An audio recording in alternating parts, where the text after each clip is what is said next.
Good evening, everyone. This is Wayne, and this is the video version of the trade report for Monday, April 16th, 2018. Well, the markets did go higher today, but they did so on the heels of a very anxious weekend. Stay tuned to find out more.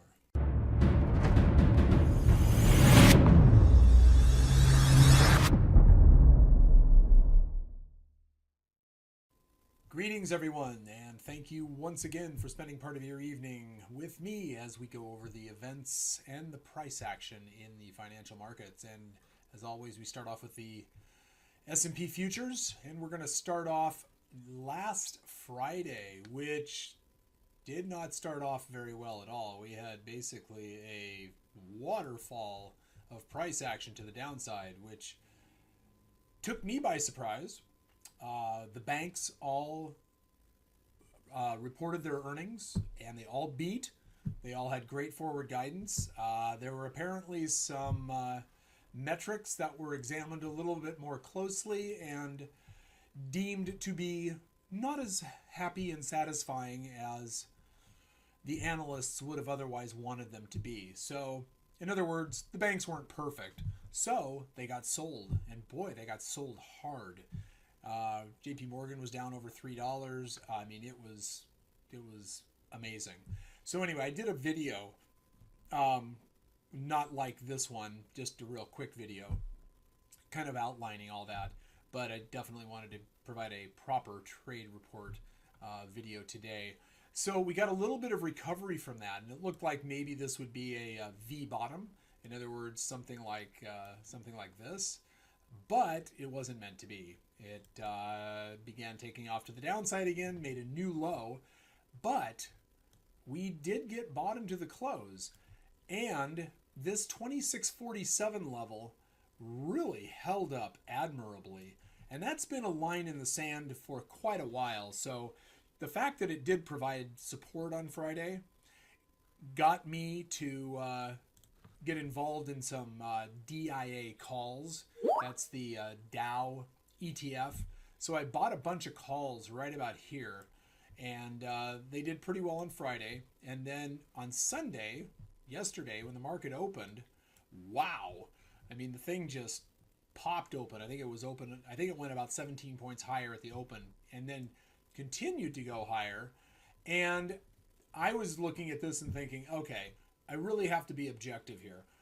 Is it realistic to think that this market is going to go higher just because we didn't have additional bombing over the weekend? And my answer was no. We're in a market that's going up and down and all around, and this kind of action is begging to be shorted. So I did. I shorted right about 2675 and on the way down, not on the way up, on this candle here. And I rode it all the way down till it touched the 2666, which is another very important Fibonacci level. And I figured it would bounce, and well, it did. And it kind of hung out there for a little while, but then as you see, it went down. But that was almost the low of the overnight. We recovered, kind of went sideways again, went lower, then went higher, a little bit sideways, and then higher into the open. So what I ended up with here was what would it have been? 2675 to 2666. So 9 points. So 9 points times 4 contracts was $1,800. Now it took 2 hours to come to fruition, but that's pretty good hourly wage. So at any rate, you need to look at the market, create a thesis, even on the fly, and make a determination as to whether or not the probabilities support your thesis. And last night they did. In fact, I was looking for this, the close on Friday, and then the way it opened here, that created a gap. And I was waiting for this to come down. And it just, when it started going sideways here, I had to get out. So, but I'm not complaining, mind you. It almost closed the gap here a little bit later, but then, as we know, it took off to the upside. So, When I woke up this morning and saw the market a lot higher, I was a little bit surprised. But I have a lot of positions in my portfolio that are benefited by an up move. So I was surprised, but happily so. Um, Now, when we opened, we went lower, and that seems to be what we're doing more and more of these days, is going higher in the pre-market and then getting sold when we open. However, then we recovered, kind of went sideways, and really took off to the upside here, which kind of surprised everybody. But we did hit some overhead resistance, and we could not get through it, and so we ended up closing lower than the high of the day, but up ultimately on the day. And, a little bit of back and forth here at the close, was in keeping with kind of the bullish energy of the day. So the S&P closed, what was it, 21 and a half points higher. The Dow closed 212 points higher. The NASDAQ closed 49 and a half points higher, and the Russell 2000 closed 13 and a half points higher. So it was a very good day for the bulls. But will they be able to persist? Is this a push to the upside that can be maintained and built upon? That's the big question, because now we're really in a big earnings week. And on that subject, I do want to draw your attention to the chart of Netflix. Now, Netflix reported its earnings after the close tonight, and Netflix has been doing a really good job of going higher. However, today Netflix closed $3.87 lower, and it was actually down over $6 at one time. So we take a look and see what happened to Netflix. Now, initially, Netflix kind of did this strange little drop and then pop, and then it dropped again and popped again. And, it's all about the algorithms, the computer-driven trading models that are trying to figure out all the metrics that are being reported and released, and how they are ultimately going to be figured into the price that is assigned, if you will, in the aftermarket. So you can see it really had a nice pop to the upside here. Went up to about $335 a share, and has been kind of drooping in the extended session. Now, it's still quite a ways up, but it's a ways off of its high. It's currently trading at about $324 a share, which is, well, let's see what its high actually was. Its high was, come on, there we go. So the high was $333. So it's trading about $9 lower than its post-earnings high. And that's not atypical, for a stock to come off of a pretty decent, pop to the upside. So we'll see what happens tomorrow. But that could take tech stocks a little bit higher. And on that subject, Amazon closed at $1441.50 today, but now in the extended session, it's up about $7.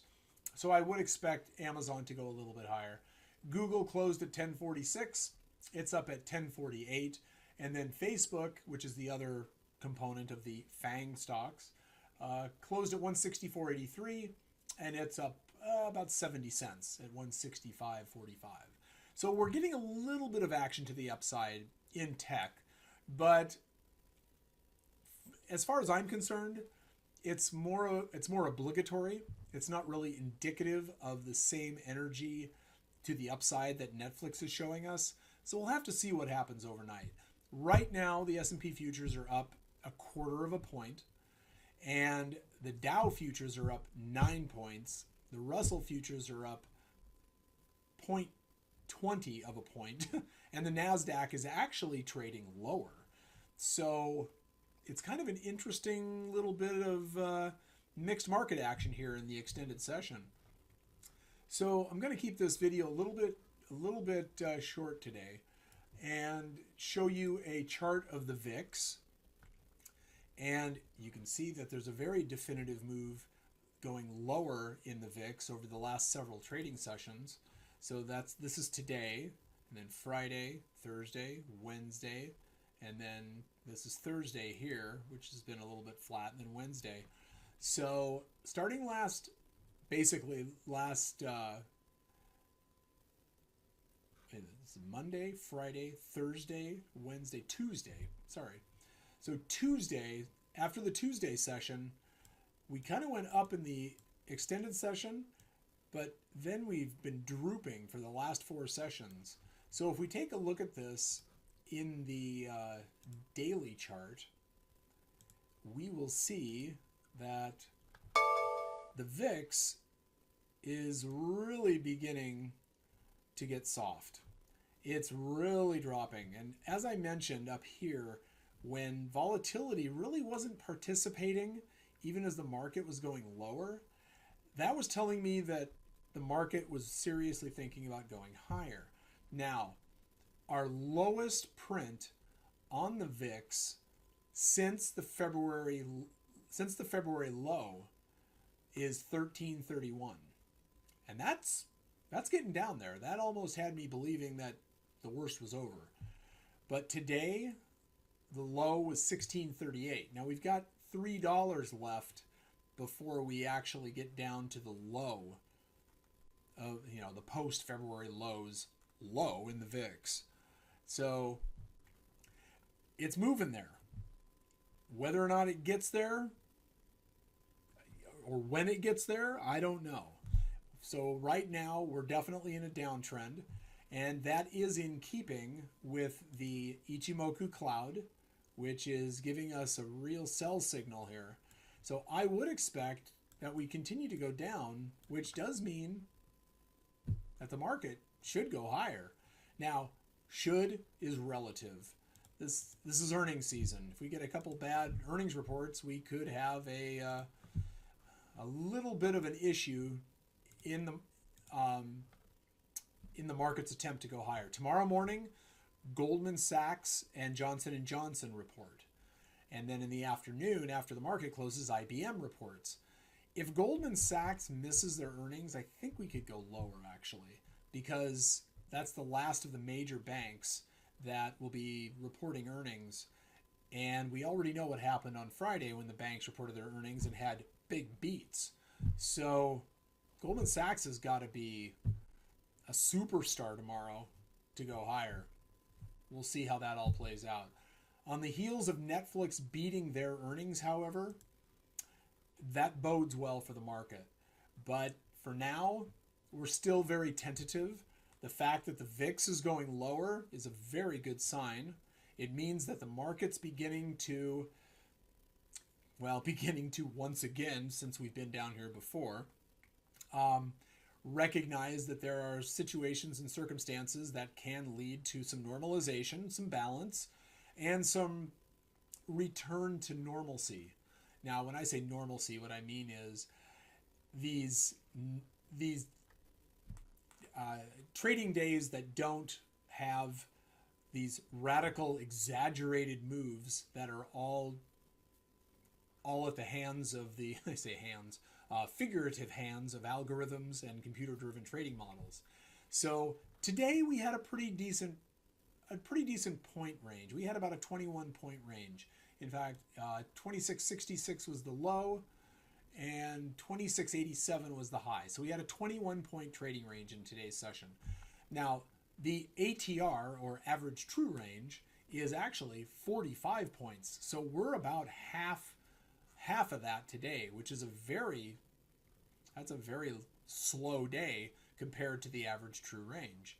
And we just take it a day at a time at this point because we don't know what tomorrow's going to bring. And that's true for every day in the financial markets. But when you have market conditions that exemplify these extreme conditions and high volatility, and anytime anything happens in Washington or with the economy or anything geopolitically, the market just reacts radically. That's beginning to quell. We're beginning to calm those very stormy seas to some degree. Now, one of the traders in our trading room today, Steve, actually my trading partner, pointed out something very interesting today.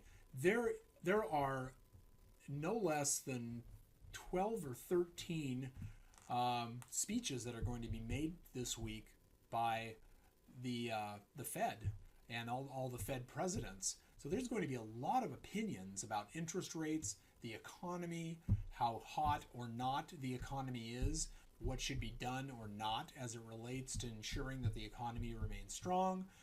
You know, there's going to be a lot of information for the markets to try to digest, in addition to the earnings.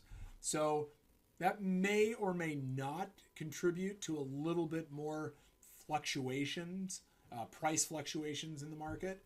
We'll have to see what happens. But again, one day at a time. Tomorrow, we got Goldman Sachs in the morning. We'll see if the Netflix earnings pop leads to Netflix closing higher tomorrow, or if it returns from whence it came. I don't know. We've seen stranger things in this market.